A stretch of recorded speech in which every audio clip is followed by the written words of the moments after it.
pregunta tiene que ver con esto que le decía respecto de la universidad. Usted es titular de la cátedra de niñez desde hace casi 20 años. ¿Cuál es su balance de estas 2 décadas? Bueno, en la universidad yo tengo, para empezar con una descripción, soy titular en Clínica de Niños y Adolescentes y también de Psicopatología Infanto-Juvenil. Me interesa mencionar este punto porque, pensándolo, es un aporte nuestro cuando en la Facultad de Psicología no existía la materia Psicopatología Infanto-Juvenil, lo cual es una muestra más de adultocentrismo, digamos, ¿no? Había la psicopatología sin apellido, que es por supuesto la del adulto, donde a veces se invitaba a alguien que diera un par de clases sobre niños, pero no había una materia dedicada, ¿no?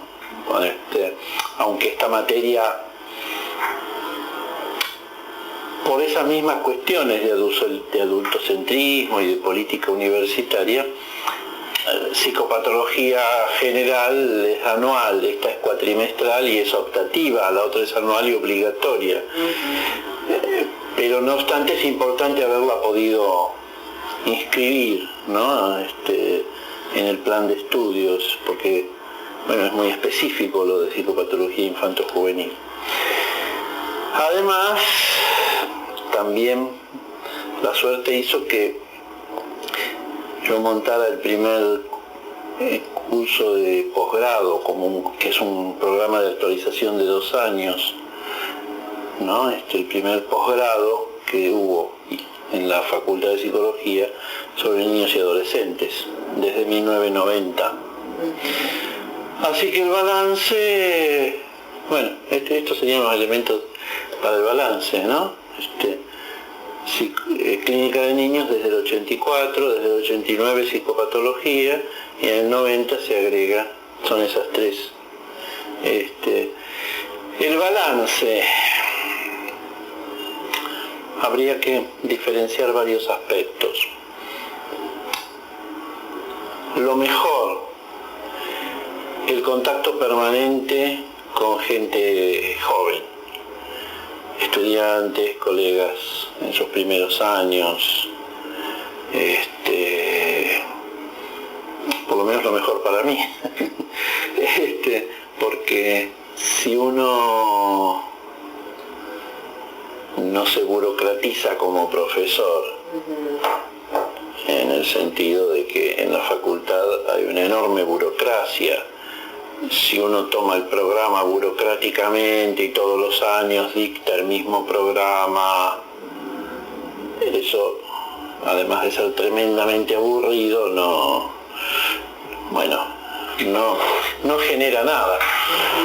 Pero si uno se olvida del programa y en la medida de lo posible y de las condiciones burocráticas de la facultad, y por ejemplo toma el camino que yo escogí, como todos los años dar distintos seminarios sobre puntos específicos, renunciar a una idea como la de dar todo el programa,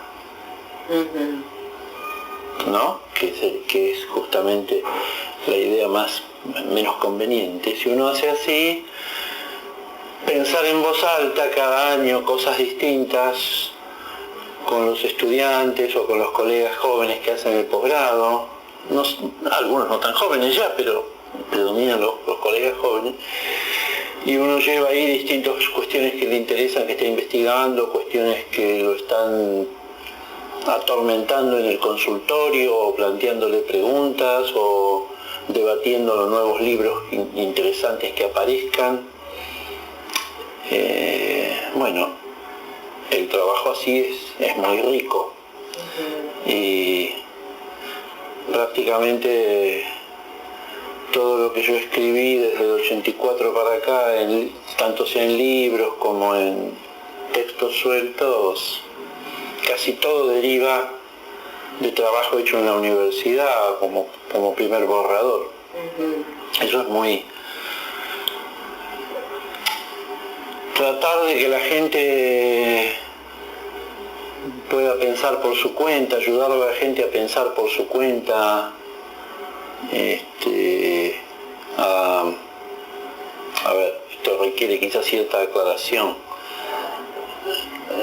Hay una manera de entender el psicoanálisis que es como de ingresar en cierta línea teórica, la que fuere, y no moverse de allí. Esa no es la mía, nunca pude hacer eso. Entonces, digamos, ayudar a la gente a que piense por su cuenta, a que se dé cuenta que tiene que tener una relación, repitiendo el término, por su propia cuenta con el psicoanálisis, con los textos psicoanalíticos, con el psicoanálisis como experiencia personal. Es muy atractivo y bastante gratificante porque hay mucha devolución en ese sentido. Sobre todo porque en la facultad es un medio muy diverso en cuanto a lo docente, por supuesto hay de todo, pero en lo que respecta a lo psicoanalítico, predomina una manera dogmática de transmitir el psicoanálisis y de transmitir además algunas corrientes teóricas, muy pocas.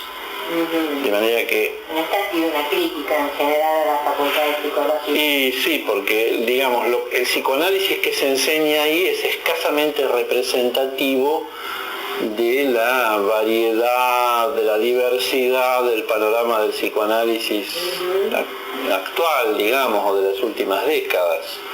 Se ven algunas cosas de una manera muy excluyente, otras autores, listas enteras de autores no ingresan, o de problemáticas que no ingresan, y para colmo lo que se da de esa manera se da como si fuera una cosa bíblica, un texto religioso, se da como si fuera no una teoría que habría que poner a prueba, sino una verdad que se imparte. Eso es muy, muy negativo. Y bueno, una cosa de este balance es que a mí personalmente me interesa es cuando muchas veces mucha gente se acerca a agradecer que la manera de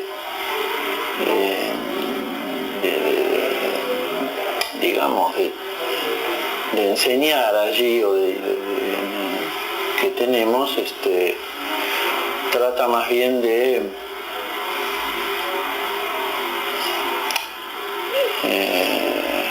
de que el alumno o el estudiante se pueda abrir a la diferencia y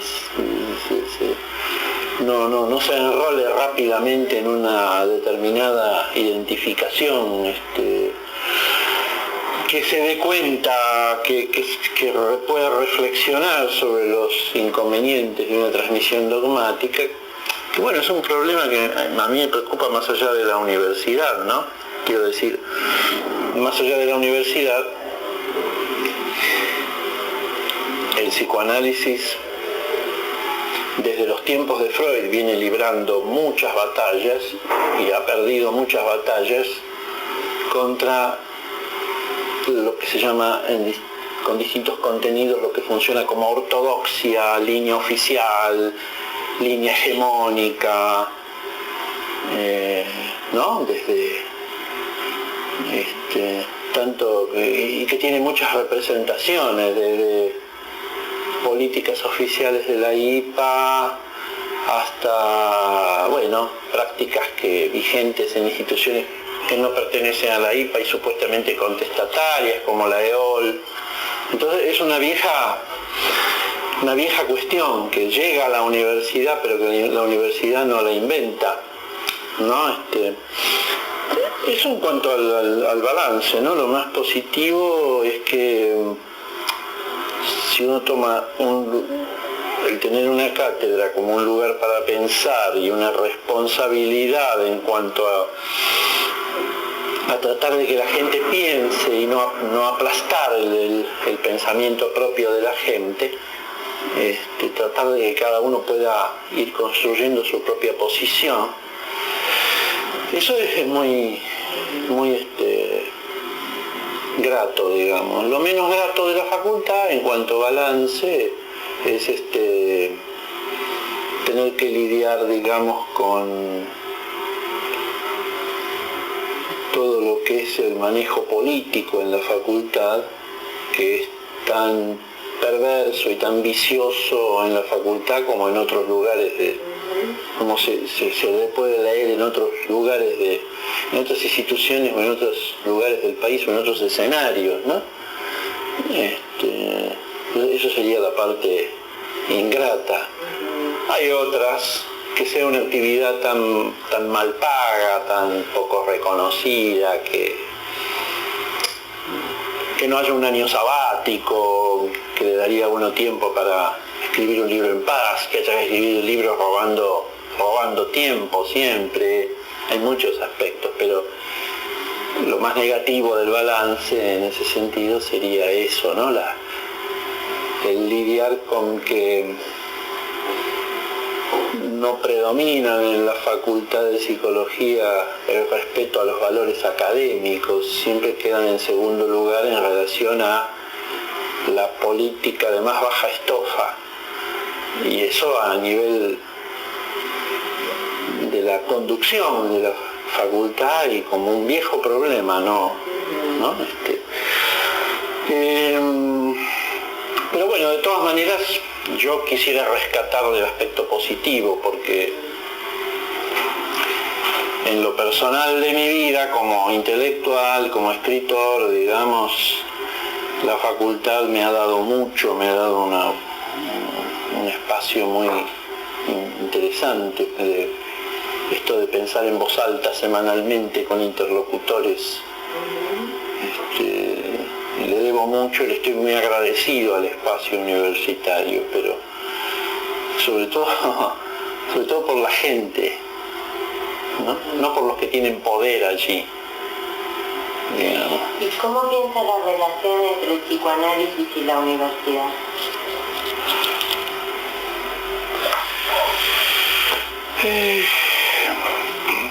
Es otro tema muy complejo, sobre el que no se puede uno más que decir cosas fragmentarias, renunciando a algo global, ¿no? A ver,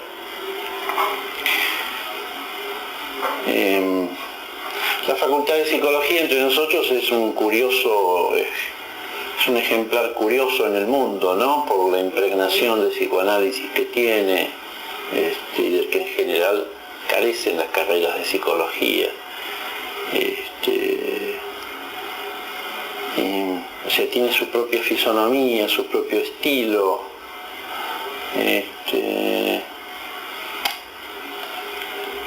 Un aspecto que a mí me gustaría tomar es que el psicoanálisis en Argentina, que es algo muy importante, no quiero parecerme a esos chauvinismos un poco baratos, pero dificulto que haya una ciudad en el mundo con más producción psicoanalítica más diversificada que Buenos Aires, y con más difusión de la psicoterapia en todas las clases sociales, ¿no? A una hora con tanta, con las situaciones tan difíciles que se han venido desarrollando, bueno, alguien en Buenos Aires puede ir a buscar psicoterapia gratuita, ¿no? Y recibir una buena psicoterapia gratuita. O una psicoterapia por honorarios, una psicoterapia de inspiración psicoanalítica por honorarios, por ejemplo, de 20, 25, 30 pesos, inexistentes en otras partes del mundo, sobre todo en otras metrópolis. Dinero también, ¿eh? Bueno, pero tomemos honorarios que yo considero dentro de todo dignos, no de explotación como las obras sociales que pagan 5 pesos. Me refiero a arreglos privados entre terapeutas y pacientes.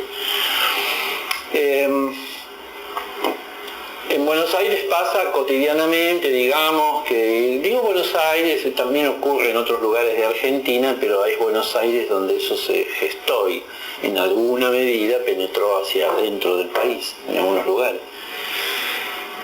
Pero Buenos Aires es un lugar donde es cotidiano que una escuela privada o pública deriven a un chico a psicoterapia, ¿no? Por ejemplo, cuando yo contaba esto en Viena, se asombraban mucho, porque ni en Austria ni en Alemania existe una cosa así. Si un chico tiene problemas de aprendizaje o de conducta en un jardín de infantes o en una escuela, a lo sumo se piensa que necesita medicación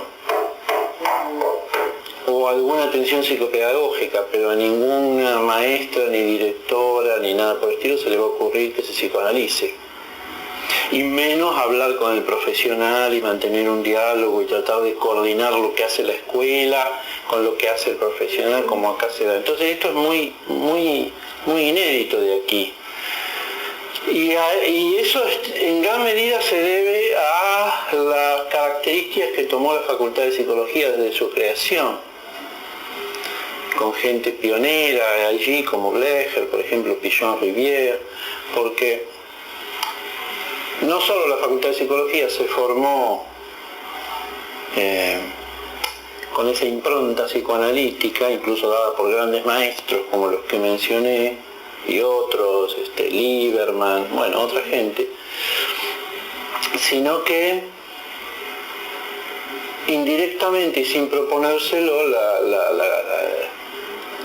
una vez que empezaron a salir generaciones de psicólogos decididos a dedicarse todo lo posible al psicoanálisis,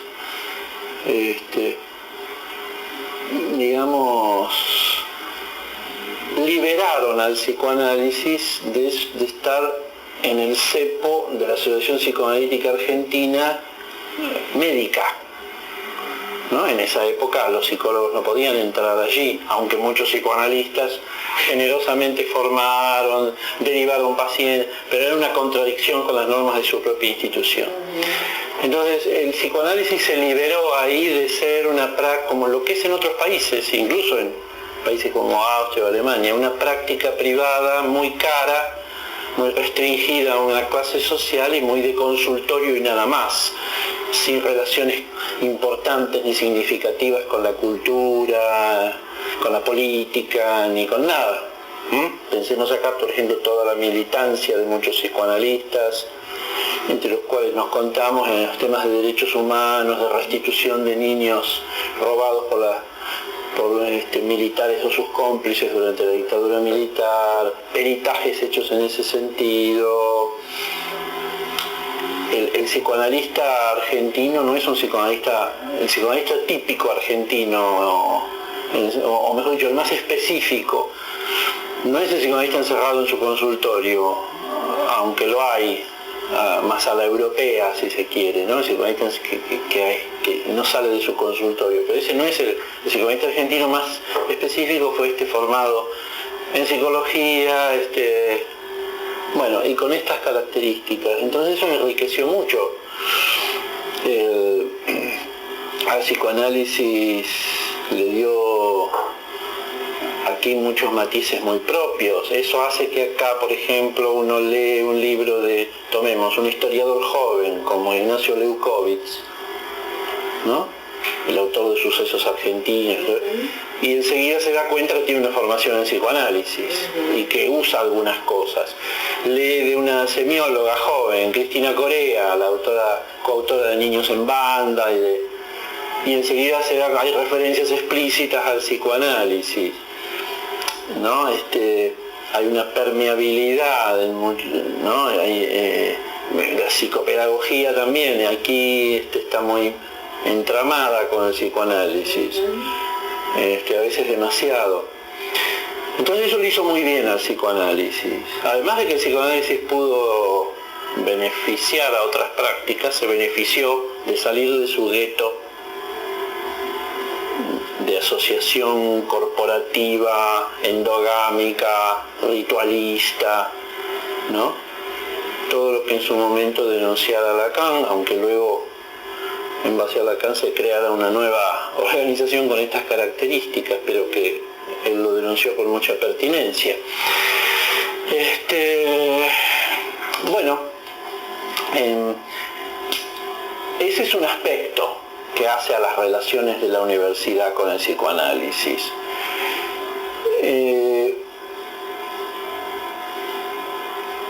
Hay otras potencialidades que por ahí no han sido muy aprovechadas. Por ejemplo, dentro mismo de la Facultad de Psicología hay escaso diálogo entre los profesores psicoanalistas y de otras orientaciones. Hay escaso diálogo, escaso intercambio. Y la orientación dominante en cuanto a cómo se enseña en psicoanálisis, ¿no?, en diversas materias, como por ejemplo clínica de adultos, psicología profunda, psicopatología, hacen que ahí el psicoanálisis se cierre y que esté sordo a aportes, ideas, cuestionamientos, interrogantes, informaciones que vienen de otras disciplinas tan importantes, por ejemplo en este momento las neurociencias, ¿no?, la etología, la sociología, la psicología social, ¿no?, de manera que se podría capitalizar mucho más dentro. Y por otra parte también hay cátedras no psicoanalíticas, más bien hostiles al psicoanálisis, y que entonces ahí se genera una... Sí, las psicoanalíticas son hostiles a veces a las no psicoanalíticas. Por eso se genera una cuestión de mutuo desconocimiento, mutua descalificación, de no diálogo, falta poder... es como si hubiera miedo a la discusión dentro y fuera del psicoanálisis, discutir los temas, no pelearse las personas, sino discutir textos, ideas, ¿no? Por ejemplo, si yo digo todo esto dentro de la facultad, se tomaría como que estoy atacando a fulano, no que estoy hablando de un problema textual, teórico, no es personal con nadie, me puedo llevar bien o mal, o mejor o peor con alguien, pero no tiene nada que ver con este problema. En la facultad todo se toma de esa manera. Desde el punto de vista psicoanalítico, como yo soy psicoanalista, es mejor que empiece por una referencia crítica a mi propio campo. Me gustaría que los psicoanalistas, también dentro de la facultad, estuvieran más permeables a recibir, dejarse influir, dejarse abrir la cabeza por lo que viene de otras disciplinas. Pero si a veces ni siquiera pueden ser permeables a lo que piensan otras corrientes teóricas dentro del psicoanálisis, eso parece mucho pedir. Me parece que eso no es algo exclusivo del ámbito universitario, me parece que es algo de lo que adolecemos los psicoanalistas, porque cuando uno hace una mirada sobre las diversas instituciones psicoanalíticas, también se encuentra con este problema. Sí, es verdad, pero lo que pasa es que en la universidad es una ocasión perdida en ese sentido, porque dentro de una institución psicoanalítica, bueno, no hay más que psicoanalistas, pero en la universidad un psicoanalista va y tiene de colegas a un neurobiólogo, a un epistemólogo de genético especialista en Piaget, a un psicopedagogo, a alguien que hace psicoterapias breves con otros principios teóricos. Entonces se da una ocasión más facilitada que podría aprovecharse mucho mejor, y además que beneficiaría también a los alumnos, a los estudiantes y a todos los colegas en general, como muchas veces los estudiantes se llevan la impresión, no del todo injustificada, que cada uno de los profesores quiere tener razón y ser dueño de la verdad en su cátedra, y para aprobar la materia hay que darle la razón. No que está abierto a todo lo provisorio de nuestros escasos saberes, ¿no? Después otros aspectos que se podrían tomar, bueno, otro aspecto complicado, desprolijo en cuanto a las relaciones entre psicoanálisis y la universidad, es que con el tiempo enseñar psicoanálisis en la universidad tiene el problema de que la gente se olvida de que el análisis empieza como una experiencia personal. la del propio análisis, que es el primer paso. El psicoanálisis, antes que una teoría, es una experiencia subjetiva. Si uno no tiene esa experiencia subjetiva, lo teórico en sí mismo es débil. Y a mí me gusta ver, por lo general en mi primera clase cada año, recordar eso.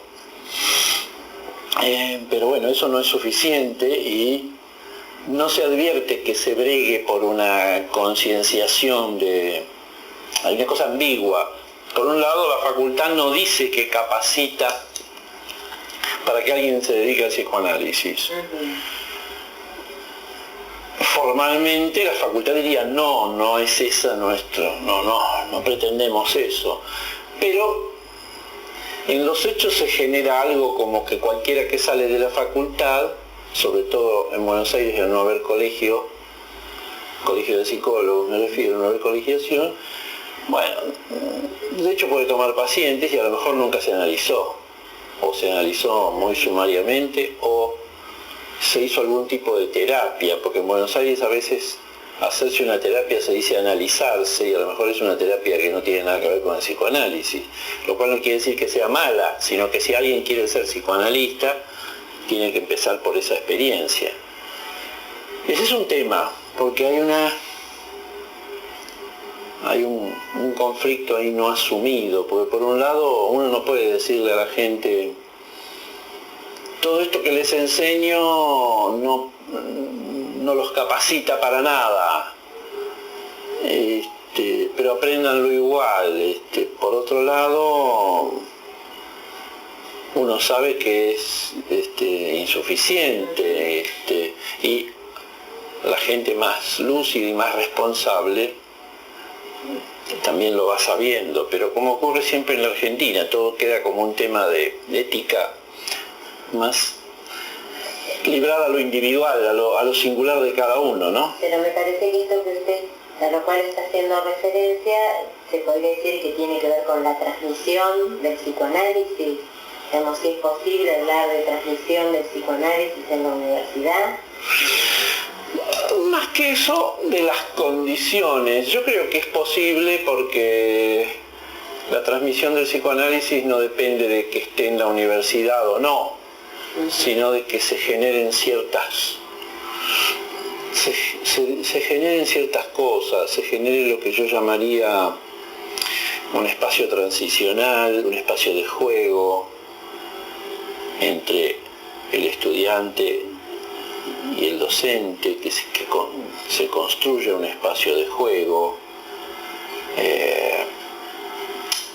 que haya como una superposición de zonas de juego allí, que haya una posibilidad de jugar en sentido estricto con lo teórico, con las ideas, que haya una cierta transferencia, un cierto tipo de transferencia de trabajo, y que se pueda trabajar algo de esa transferencia y de esa transferencia con los textos. Estas condiciones se pueden dar, y se dan de hecho en la universidad, como en cualquier otro lado, o a veces no se dan. No, depende más de cosas mal reguladas. En la Argentina, por ejemplo, en determinados momentos se quiso prohibir a los psicólogos el ejercicio de la clínica. A la vez eso ni en las peores épocas de dictadura se logró, porque siempre los psicólogos siguieron teniendo pacientes y más todavía. Y en cambio de eso no se reguló. Es difícil el tema, porque ahí la universidad tendría que contemplar algo que no está dispuesta a contemplar, que es, por ejemplo, la exigencia de que alguien se analice. Supongamos, el posgrado que yo dirijo, que es un posgrado programa de actualización en clínica psicoanalítica, o sea, que el que hace ese posgrado se supone que le interesa trabajar en clínica psicoanalítica con niños y adolescentes, quiere capacitarse en eso. Sería elemental que para entrar a ese posgrado una de las condiciones fuera que la persona esté en análisis o haya estado un tiempo considerable. Pero la facultad no permite que uno ponga esa condición. Uno no puede poner esa condición ahí escrito como un requisito, ¿no? Queda como un requisito off the record, ¿no? En la medida en que uno va a evaluar un poco, va a tener en cuenta eso en el currículum de los aspirantes, en ciertas fisonomías de patología evidente que hacen aconsejable que alguien no haga un curso así en ese momento, si no hace otras cosas con su vida previamente. Pero nada de eso puede ser instituido, lo cual es muy complicado. Entonces, bueno, estamos en un medio muy mal regulado, donde de pronto el que estudia, se forma, se analiza, es consciente, es escrupuloso, a lo mejor tiene menos pacientes que el chanta que nunca supervisó, no estudió, pero es vivo, digamos, y sabe captar gente, ¿no? Ese es un tema que en este momento las instituciones psicoanalíticas no pueden regular dentro de la universidad y que la universidad no regula. Hay una situación ahí. De todas maneras, yo creo que la inserción del psicoanálisis en la facultad es positiva, es contradictoria, es rica, genera muchos desajustes creativos. Generó esta especie de profesión medio marginal que es la del psicólogo, ¿no? Así que... ¿Medio marginal? Claro, marginal, como marginal en varios sentidos. Marginal porque la profesión médica a uno y hace algunos embates para querer dejarlo en un lugar marginal y que un psicólogo no pueda ser jefe de servicio. Por ejemplo, el reciente episodio de la Meguino muestra cómo el orden médico no ha... Sí, el orden médico y el poder médico no deja de mostrar los dientes, aunque parezca más diluido que antes. Y aunque haya muchos médicos que se alían con los psicólogos.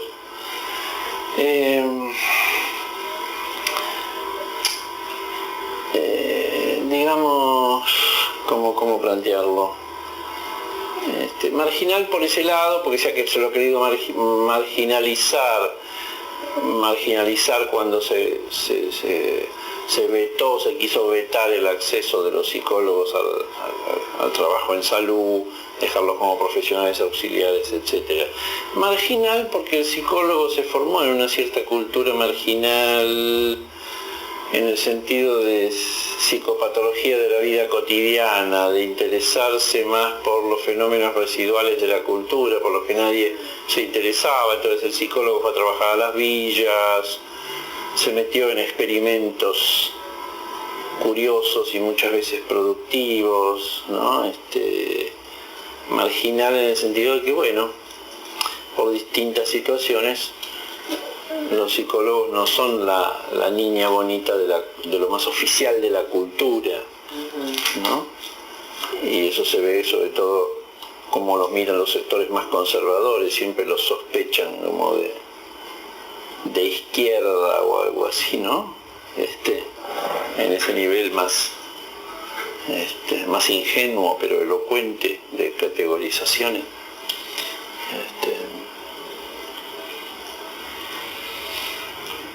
Bueno, no sé si sobre esto habría muchas más cosas, pero estas son las que ahora se me ocurren.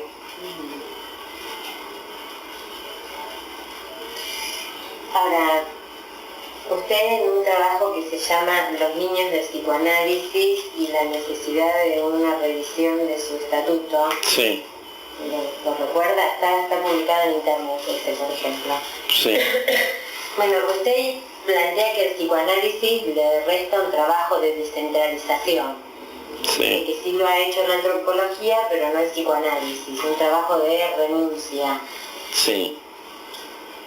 ¿Qué sería ese trabajo? ¿Cuál sería? Pasamos a otro terreno, más teórico.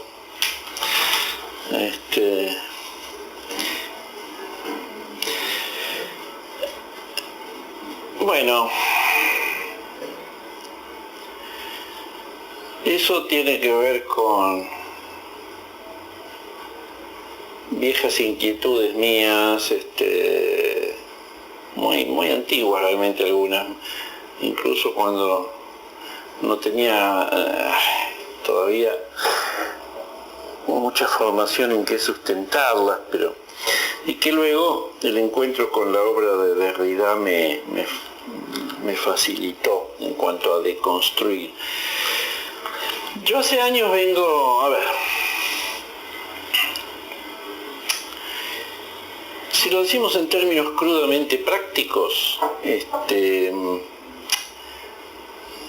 a veces se dice o se ha dicho, también con todos los fantasmas agitados por el fin del milenio, del siglo y todas esas cosas, si el psicoanálisis iba a seguir vivo, si el psicoanálisis se moría, si el psicoanálisis perdía, bueno, todas esas cosas que son en general discusiones, entiendo, bastante superficiales.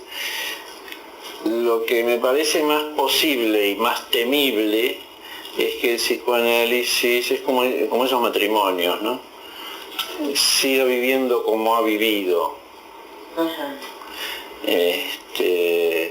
Porque una disciplina, por su propia inercia, incluida la inercia de su propia eficacia, que la tiene, puede sobrevivirse a sí misma seguramente muchos siglos. Entonces el problema no es que el psicoanálisis viva o muera, sino cómo, ¿no?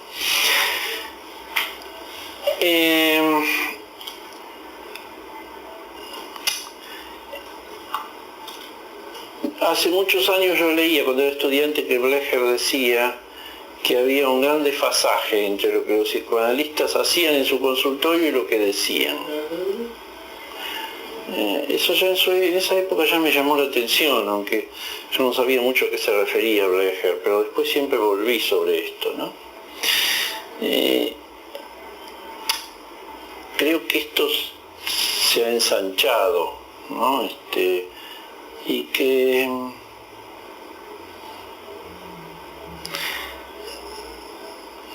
el psicoanálisis está en riesgo de quedar descolocado frente a muchos movimientos de la subjetividad.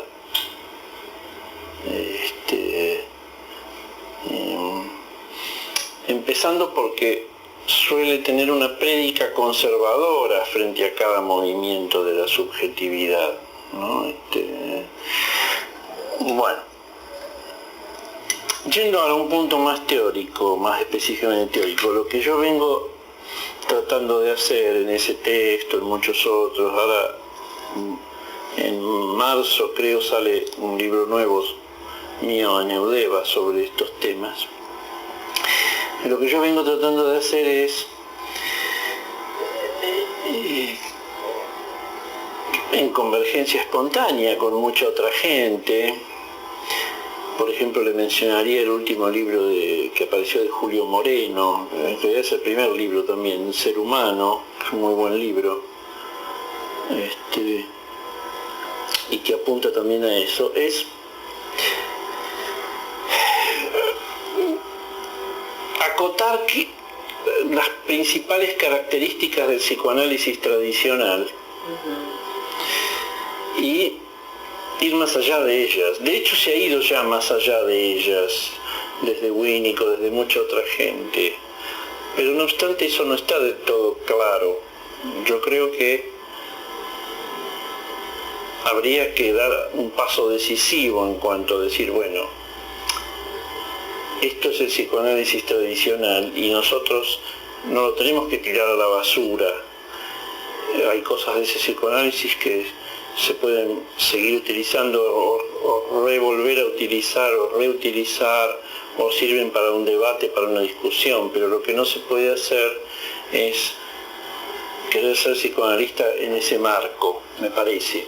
El psicoanálisis tradicional tiene una serie de características que se pueden identificar con mucha claridad, que ya no solo las he procurado identificar yo, sino han aparecido en otros lugares esto.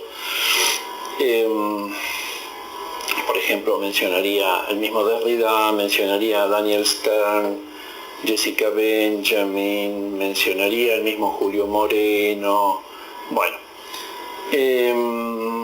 algún nombre que ahora se me escapa, bueno, no importa, eso siempre pasa. Las notas características del psicoanálisis tradicional, ¿cuáles son? Bueno, a ver si no me olvido ahora ninguna.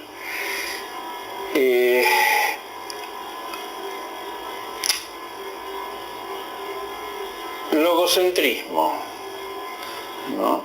Muy acentuado a partir de Lacan. No era propio de Freud eso,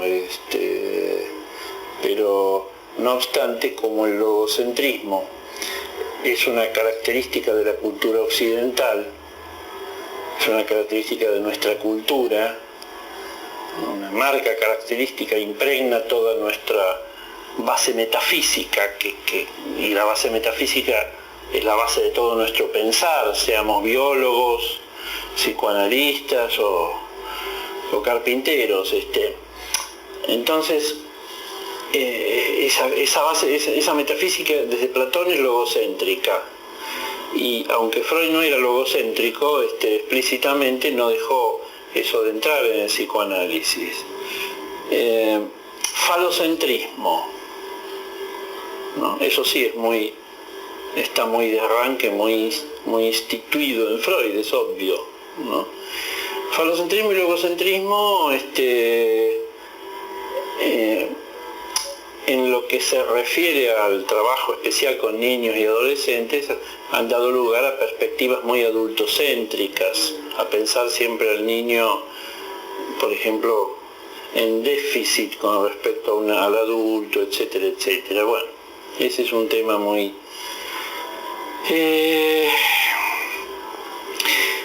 Otras características del psicoanálisis tradicional: el postulado del principio de inercia, el postulado que el aparato psíquico, como decía Freud, tiene como aspiración irreductible y fundamental, como archifundamental, ir a cero, ¿no? Lo que luego dio forma a otros conceptos como el de pulsión de muerte, etcétera, pero que son secundarios y derivados de este. Ese principio, aunque no siempre se asuma, está siempre en el psicoanálisis clásico, esa extraña idea de que el psiquismo aspiraría a liberarse de toda tensión, ¿no? Es una cuestión compleja, porque al mismo Freud no se le escapa que hay tensiones placenteras y distensiones displacenteras, pero no lo puede conceptualizar eso, y a la hora de instituir teoría oficial sigue fiel a esa idea de la idea de descarga a cero o al nivel más bajo posible como negociación. Eso es nada de todo lo que fuimos sabiendo, que todavía es poco, sobre el funcionamiento del sistema nervioso, etcétera, etcétera, y de los aumentos de los conocimientos biológicos en general, no hay nada que dé sustento a una idea semejante, y es una idea que es un postulado que mantiene al psicoanálisis muy atado para dialogar sensatamente por ejemplo, con las neurociencias, porque esa idea está como en el inconsciente teórico, y establece de entrada una muy mala relación del psicoanálisis con la diferencia, porque se plantea un psiquismo que no puede gozar de la diferencia, es un psiquismo que aborrece la diferencia, que quisiera abolirla, y que solo tardíamente, a través de una serie de rodeos, de renuncias, ¿no?, y como a reculones, admite la diferencia. Es una cuestión muy seria, ¿no? No sería lo mismo si el psicoanálisis hubiera instituido de entrada un postulado como de principio de diferencialidad, por ejemplo, en vez de principio de inercia, ¿no? Entonces, esos son notas propias del psicoanálisis tradicional. La otra, claro, es el centro en el complejo de Edipo. Que usted cuestiona por lo menos su universalidad. Sí. No solo la universalidad, porque para eso hubo que hacer una serie de forcejeos y de malabarismos, sino el colocarlo en posición central. El colocar eso como centro, núcleo, como decía Freud, nuclear, complejo nuclear, digamos, ¿no? Eso me parece que, bueno, que funciona mal clínicamente, que limita los desarrollos del psicoanálisis sobre la sexualidad. Bueno, hay otros hay otros aspectos de todas maneras, para eso está más ese trabajo, y toda la introducción del complejo de Edipo en el psicoanálisis por parte del mismo Freud habría que revisarla muy seriamente, porque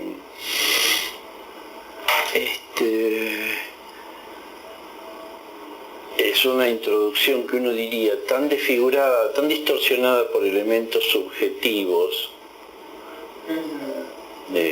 Bueno, lo mismo que las concepciones de Freud sobre la mujer, ¿no? Que derivan del falocentrismo. Pero todavía uno no lo puede creer, pero existe enseñarle a la gente que digamos el elemento central de la sexualidad femenina es la envidia fálica o la envidia del pene, y el falo no es el pene, pero después resulta que a último momento sí. Siempre te encuentra alguna vuelta como para que al final sí. Claro, entonces eso es muy realmente notable, como eso sigue. Yo creo que el mismo psicoanálisis descubrió un modo psíquico de operar que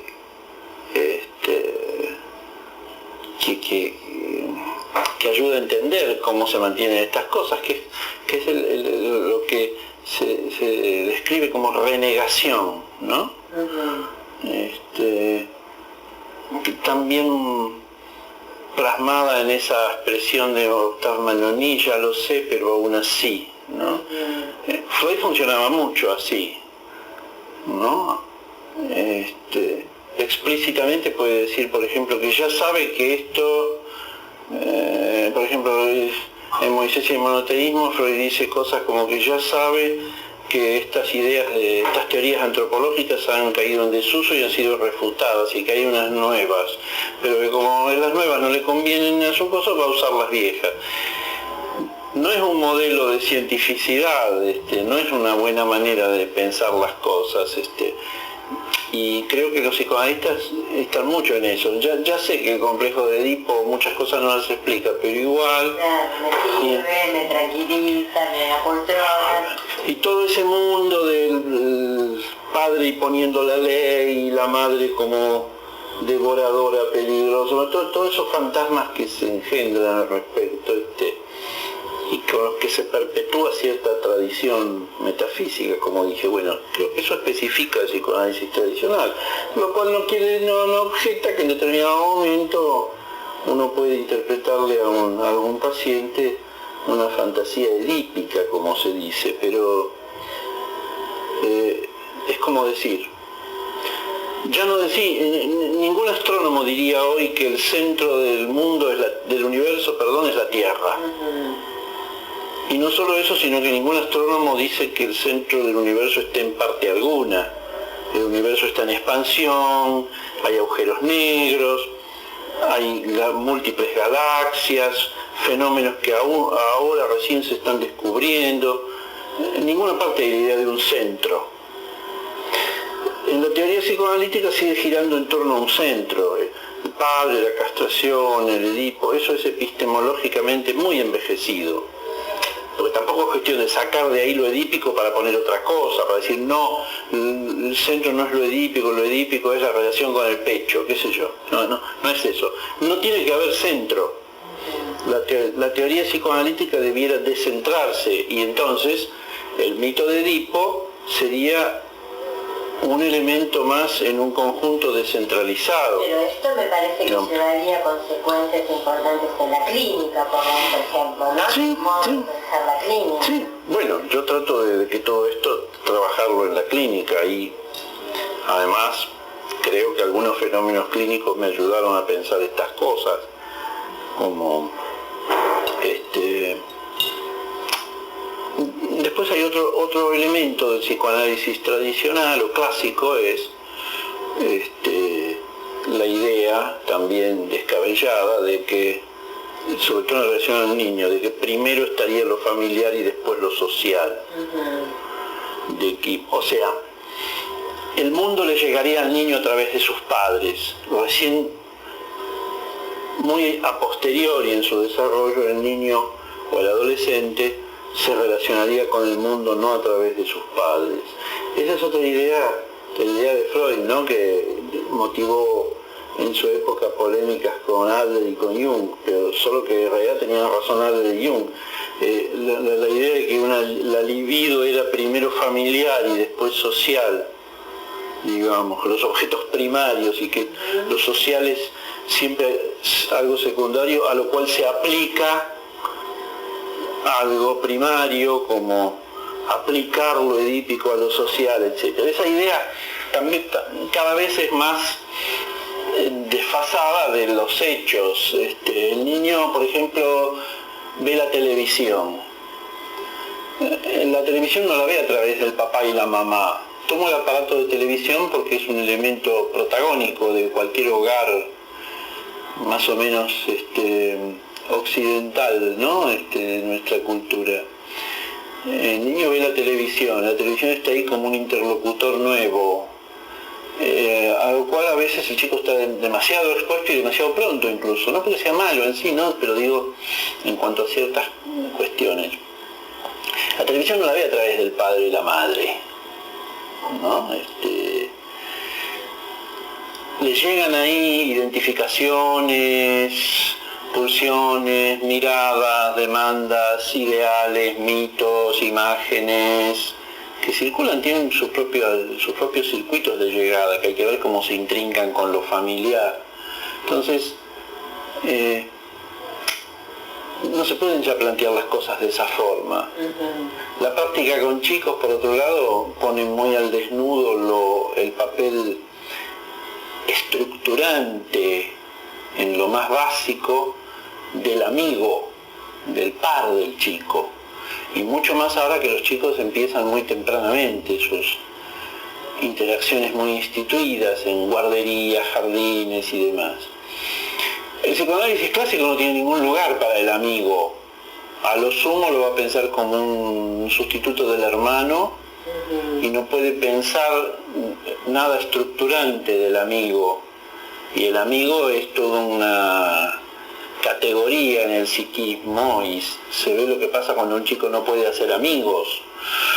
La gravedad de la patología que eso supone.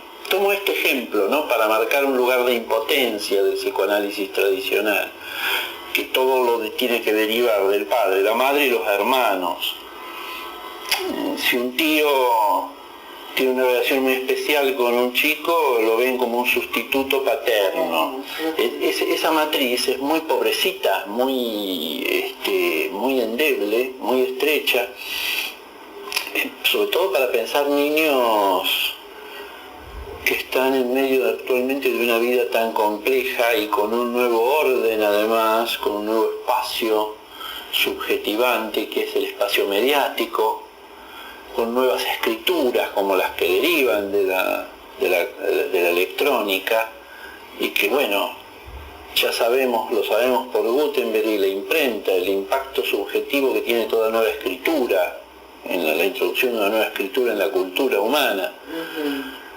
Entonces eso hace cada vez más vetusto, más anacrónica esa concepción de las cosas.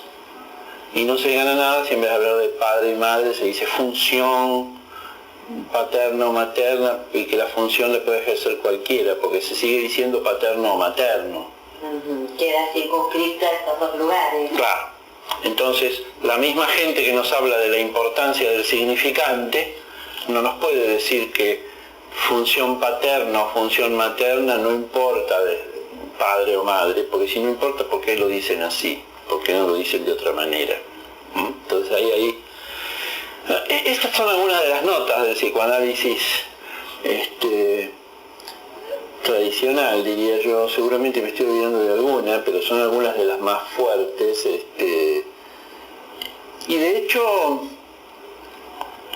si uno se pone histórico, hasta uno puede encontrar en Freud, por ejemplo, que es el nombre de un texto muy rico y por eso muy contradictorio, puede encontrar pasajes de Freud o ideas de Freud que están en pugna con el psicoanálisis tradicional, porque desbordan. Freud no siempre es obediente a sus propios esquemas teóricos, sino que el texto de Freud empuja y muchas veces transgrede lo que él asienta como verdad oficial. Eso es muy común en Freud. Quiero decir con esto que cuando hablo de psicoanálisis tradicional no hablo solo de una época o de una cuestión de una época que sustituye a otra, sino hablo de, más bien, por psicoanálisis tradicional yo pienso, designo con eso el peso de la carga que supone para el psicoanálisis, que trata de decir algo nuevo, su ineludible sujeción a las rejillas metafísicas de la cultura, a las categorías metafísicas de la cultura, que hacen que, como decía Nietzsche, nadie puede saltar por sobre su propia sombra, que hacen que el psicoanálisis no es como lo piensan los psicoanalistas, que tienen un cuentito para niños, que eran la época victoriana, todo el mundo era muy mojigato, entonces vino Freud, hizo un corte, introdujo la sexualidad, que introducen una idea que es muy negativa, como si el psicoanálisis hubiera nacido sin ninguna deuda, sin ninguna inercia, sin estar atado. Nunca estoy más atado que cuando creo haber cortado, porque no me doy cuenta de lo atado que estoy.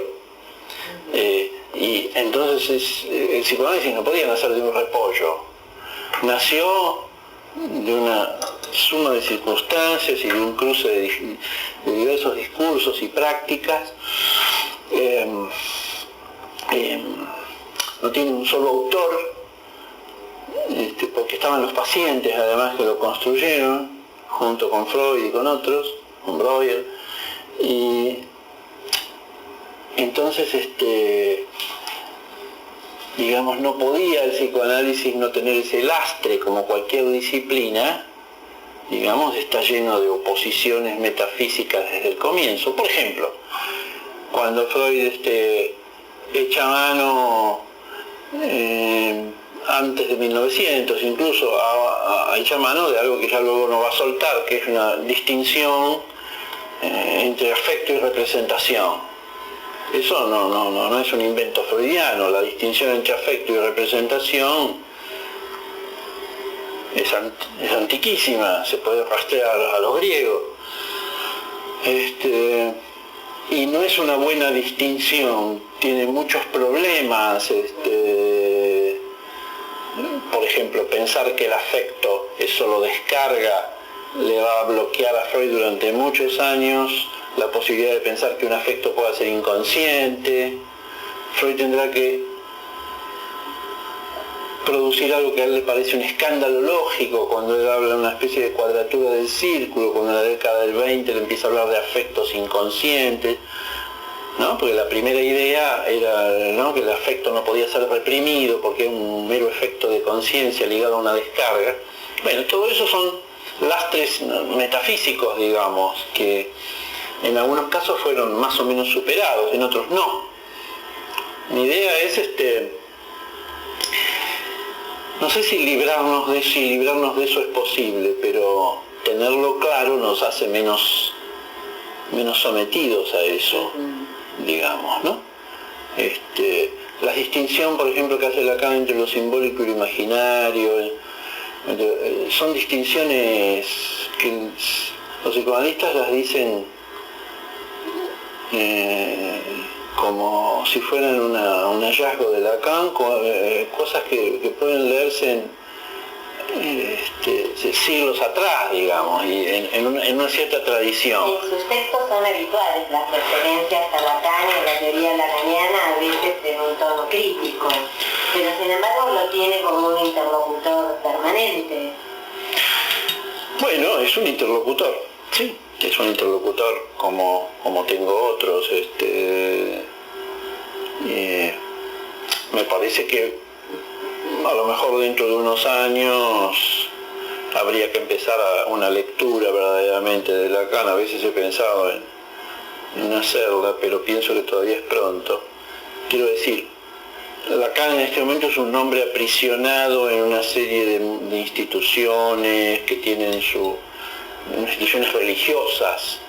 Para leer Lacan habría que liberarse de todas las lecturas lacanianas, introducciones a la obra de Lacan, autores lacanianos que pululan por todos lados, ¿no? Y que no hacen sino repetir y repetir y repetir, provocando o sumisión o hartazgo. Hay gente que ya desde la facultad le tomó tal tirria a Lacan, lo cual es ridículo, porque no podemos hacer eso con los autores, estar a favor o en contra, no es una cuestión de Boca o River. Pero se entiende, porque a veces al que no se somete le produce aversión. Entonces creo que un día va a haber que empezar a leer Lacan, no lacanianamente, ¿no? Eso sería otra cuestión.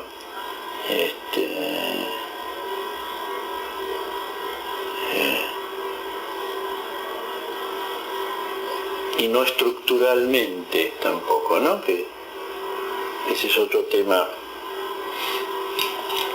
con el que uno podría volver a la facultad. Un tema grave en la enseñanza del psicoanálisis en la Facultad de Psicología es la historicidad, ¿no? Por lo general uno ve que los estudiantes no tienen mayor idea de en qué año está escrito esto, pero no tienen mayor idea no solamente por culpa de ellos, sino porque nadie se los enfatiza.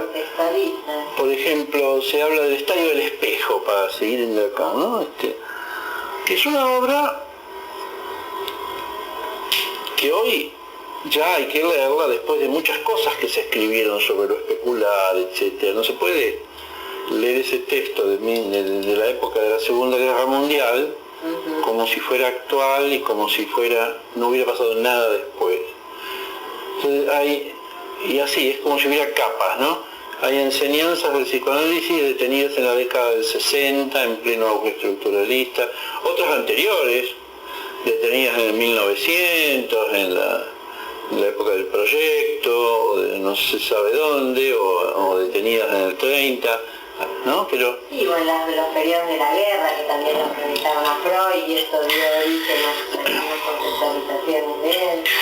Claro, no hay en la enseñanza de psicoanálisis en la facultad falta una toma de conciencia de la producción local, ¿no? Que ya tiene unos 60 años y que es mucha, no hay una valorización ¿no? Recuerda aquello de Jauretche, de las onceras argentinas, ¿no? Ese cholulismo tiene que venir de Francia o de Inglaterra para ser valioso. No hay una valorización del psicoanálisis local en sus distintas manifestaciones, ¿no?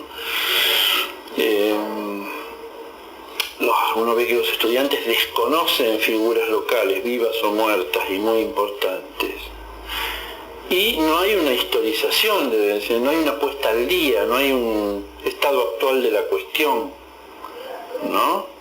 Por ejemplo, se les enseña significante y significado, apelando de Saussure, a Jacobson, pero la lingüística y la semiótica contemporáneas no son eso ya, no están, eso es como... Y además esos contenidos son del 80 y pico, por lo menos. Por lo menos. Nos enseñaron así y era la apertura de la democracia, estábamos fascinado. Y bueno, pero... Hoy en día no me parece que ya... Y hoy en día ya eso es, ya era viejo en el 80 y pico, ¿no? Entonces, eso es muy enojoso, porque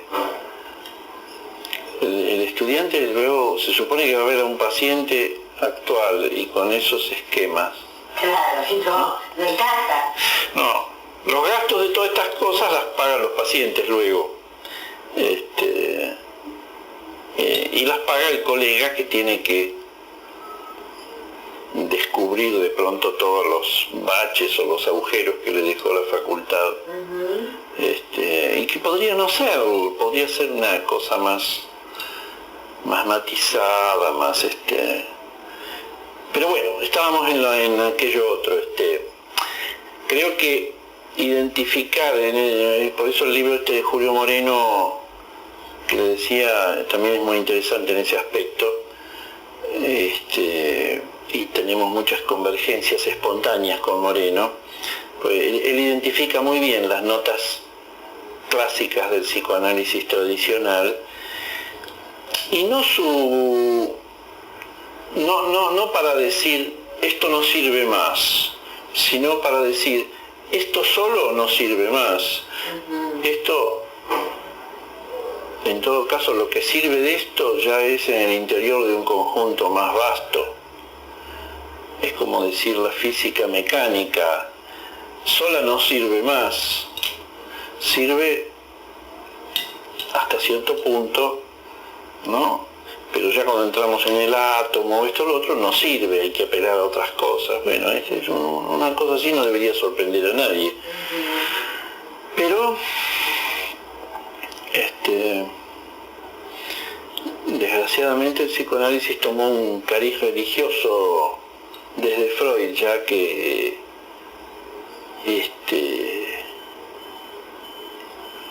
y al ser atacado por el establishment en sus tiempos, la psiquiatría, la psicología oficial, qué sé yo, eso hizo que se encerrara el psicoanálisis más en su propia religiosidad, en su propio...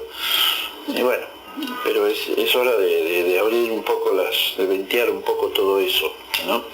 Porque me parece que el psicoanálisis no es ninguna de sus teorías, que es una manera de pensar que no se juega toda en una teoría dada, ni en tener una batería de conceptos como eso de lo falocéntrico, egocéntrico, etc.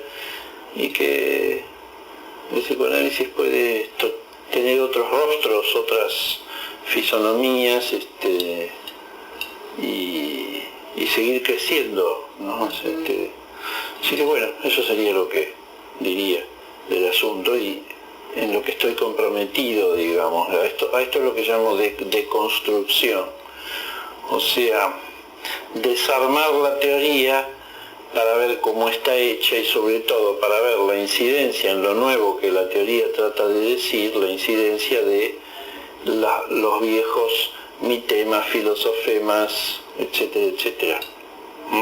Eso sería un poco la idea.